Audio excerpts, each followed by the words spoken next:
සුබ සන්ධ්‍යාවක්. අද මං ඕගොල්ලන්ව පාරට බස්සන්නයි හදන්නේ. ශ්‍රී ලංකාවේ පාරට නෙමෙයි, ඊජිප්ට්වල හයිවේ එකට, එහෙම නැත්නම් එක්ස්ප්‍රස් වේ එකට. ඉතින් අපි බලමු අද කොහොමද අපි ඊජිප්ට්වල එක්ස්ප්‍රස් වේ එකේ පොඩි ටුවර් එකක් යන්න කියලා.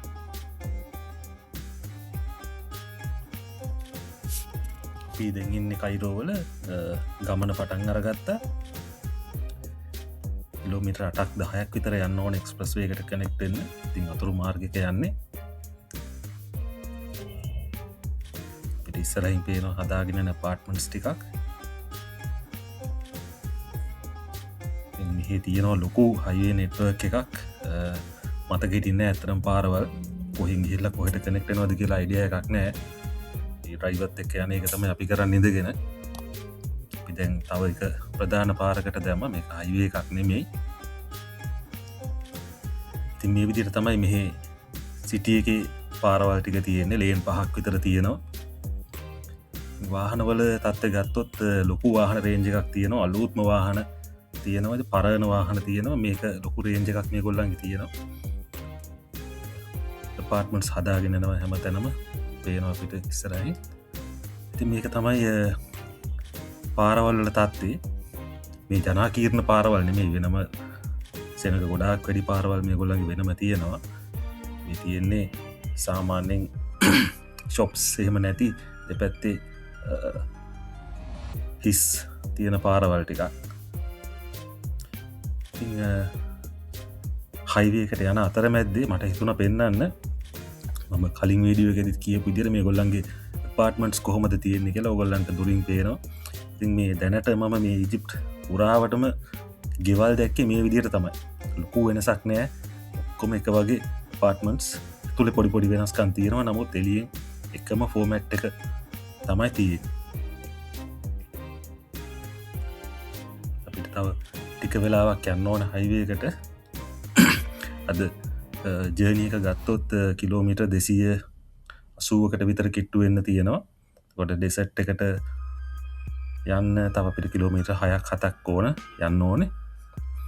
ඊට පස්සේ දිගටම ඩෙසර්ට් එකේ තමයි යන්නේ. ඒකට අපේ ජර්නි එක අද තියෙන්නේ කයිරෝ වල ඉඳලා එල්මිනියා වලට. ඉතින් මැප් එකෙන් මම ඔයගොල්ලන්ට පෙන්නන්නම් අපි කොහොමද යන්නේ කියලා. ඉතින් අපිට මේ වගේ පැය 3ක විතර ට්‍රිප් එකක් යන්න තියෙනවා. අපි තාම ස්ටාර්ට් එකේ ඉන්නේ. ඉතින් අපි ඩෙසර්ට් එකට ගිහිල්ලා ඊටු ටික කතා කරමු. අපි ඉන්නේ ඩෙසර්ට් එකේ. දෙපැත්තෙම තියෙන්නේ කාන්තාරේ. ඉතින් මේකෙත් ලේන් 5ක් විතර තියෙනවා. කාර් වලට පොඩි වාහන වලට යන ලේන් 3ක් තියෙනවා. දකුණු අත පැත්තේ තව ලේන් 2ක් තියෙනවා. ලොකු ට්‍රක්ස් වලට කන්ටේනර්ස් ට්‍රක් වගේ බර වාහන වලට යන. ඉතින් මගේ වම් අත පැත්තෙන් ගත්තාම මම හිතන්නේ කිලෝමීටර් 100 ගාණක් එක දිගටම කාන්තාරේ තියෙන මුහුදට යනකම්ම. ආයෙ වෙන මුකුත් නැහැ. මේ විදිහට තමයි අපිට කාන්තාරේ පේන්නේ. ඔයගලන්ට පේනවා ඉතින් ගස් කොළන් මුකුත් නැහැ. සම්පූර්ණම එකම කලර් ටෝන් එකක් තමයි තියෙන්නේ. දුඹුරු පාට. මේකේ මම ඔයගලන්ට දැකපු නැති මමත් මීට කලින් දැකපු නැති විශේෂ දෙයක් කියන්නම්. ඔයගලන්ට ඉස්සරහින් ට්‍රක්ස් ටිකක් වෙන්නේ. හැම ට්‍රක් එකක්ම මේගොල්ලෝ තව ට්‍රේලර් එකක් ඇටච් කරලා තියෙනවා පිටිපස්සට. මමත් ෆස්ට් ටයිම් තමයි දැක්කේ ඒක. මම හිතන්නේ මෙහි හදන එකක් වෙන්නත් පුළුවන්. ඉස්සරහදී ඒ වාහන ටික අපිට හම්බෙයි. ගොඩක් වෙලාට මේගොල්ලන්ගේ පස් ඒක මිනරල්ස් ඒගොල්ලෝ කාන්තාරයෙන් අරගෙන ට්‍රාන්ස්පෝර්ට් කරනවා. ඒක ෆැක්ටරිස් වලට මම හිතන්නේ වාහන හම්බෙන්නේ.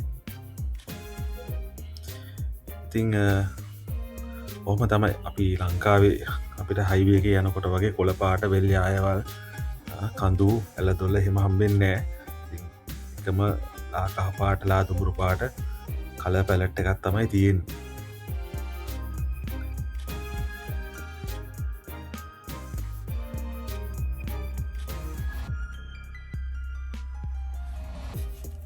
කාන්තාරයට ඉර බැහැගෙන යන්නේ වෙලාව හවස 4:00 විතර ඇති. ඒත්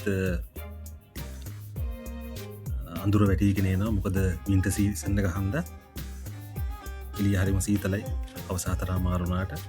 මේ විදියට තමයි අපිට ඊජිප්තුවේ කාන්තාර දෙපැත්ත පේන්නේ. වැලි කඳු නෑ ඇත්තටම මේ තියෙන්නේ කහපාට පස් කඳු තමයි හැම තැනම වගේ තියෙන්නේ. හරිම ලස්සන සිනාරියෝ එකක් හවස් වෙනකොට ඔය විදියට තමයි ගමන කෙරෙන්නේ. මේක ඉතින් ටිකක් බෝරින්, මොකද බලන්න කරන්න ලොකු දේවල් නෑ දෙපැත්තේ. ඉතින් මේ පස් කඳු ටික තමයි ගොඩක් වෙලාවට ගමන ඉවර වෙනකම්ම වගේ තියෙන්නේ. තවත් විශේෂ දෙයක් කියන්න ඕන, මමත් ඇත්තටම එන්න කලින් හිතන් හිටියේ මේ ඔටුව ඇති කියලා. ඉතින් ඇත්තටම ඔටුව නැහැ. ඔටුව ඔයාලා බලපුවමත් ඔටුව ඉන්නවා කියලා ආරංචි වුණේ ටුවරිස්ට්ලා එන ඒරියාස් වල විතරයි. ඉතින් ඔටුවෙක් දැක්කෙම නෑ මේ මාස දෙකට. හැබැයි අශ්වයෝ සහ බූරුවෝ මේ දෙගොල්ල නම් ඇති තරම් ඉන්න. උදේ හවස අපිට දකින්න හම්බ වෙනවා ඕන තරම්. ඒකත් මම ඔයගොල්ලන්ට වීඩියෝ එකක් ගේන්නම් මේ අශ්වයෝ සහ බූරුවෝ මොකද්ද කරන්නේ කියලා. රයිට්. ඉතින් අපි කෝපි එකක් බොන්න නතර කරා. ඉතින් හරිම ලස්සන දෙයක් හම්බුණා අපිට. ඉතින් මේ හරියම තියෙන ලොකු ගහ මේක තමයි. ඉතින් මේක ඉන්නවා චූටි බටුගිරි වගේ කුරුල්ලෝ 250ක් විතර හැම අත්තකම එක්කෙනා වගේ ඉන්නවා. ඉතින් මේගොල්ලෝ ඈවෙලා ඒගොල්ලන්ගේ රාත්‍රිය ගත කරන්න තමයි මෙතෙන්ට ඇවිල්ලා තියෙන්නේ. ඉතින් අපි ඒගොල්ලන්ටත් කියන්න දීලා ඉතද සෙෂන් එක එන්ඩ් කරමු. මේ විදිහට තමයි ඊජිප්තු වල අපි එක්ස්ප්‍රස් වේ එකේ ටුවර් එකක් යන්නේ. ඉතින් අපි තවත් දවසක හම්බෙමු මේ වගේ තව අලුත් විනාඩි 8-10ක පොඩි ට්‍රිප් එකක් එක්ක. ජය වේවා.